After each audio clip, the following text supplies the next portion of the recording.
നബിയുനാ റസൂലുള്ളാഹി സ്വല്ലല്ലാഹു അലൈഹി വസല്ലം തങ്ങൾ ദുആ ചെയ്യുകയാണ്, അല്ലാഹുവേ പടച്ച റബ്ബേ, എന്റെ ഖലീഫമാർക്ക്, എന്റെ പ്രതിനിധികൾക്ക് നീ പുറത്തു കൊടുക്കണേ അല്ലാഹുവിന്റെ റസൂലിനോട് സ്വഹാബത്തിൽ ചിലർ ചോദിച്ചു അത്രേ, യാ റസൂലല്ലാഹ്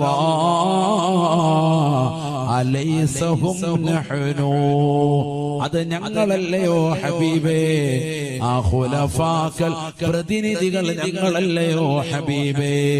അല്ലാഹുവിന്റെ റസൂൽ പറഞ്ഞു, ലാ അല്ല സ്വഹാബ, അല്ല സ്വഹാബ, അൻതും അസ്ഹാബി, നിങ്ങൾ എന്റെ സ്വഹാബത്താണ്, സ്വഹാബത്താണ്. പിന്നെ ആരാണ് ഖുലഫാക്കൾ എന്നറിയുമോ? എന്നെ കാണാത്തതാകുന്ന ഒരു വിഭാഗം ആളുകളാണ്. അവരുടെ സമ്പത്തും അവരുടെ ശരീരവും പരിപൂർണമായി മുത്തുനബിയിലേക്ക് സമർപ്പണമാണ്, സമർപ്പണമാണ്. സ്വലാത്ത് ചൊല്ലുന്ന ഉമ്മമാരാണ്, സ്വലാത്ത് അധികരിപ്പിക്കുന്ന ഉപ്പമാരാണ്. അവരുടെ മനസ്സിന്റെ അകത്തലങ്ങളിലുള്ള കൊതി എന്നെയൊന്ന് കാണണം, അത് മാത്രമാണ് സഹാബ.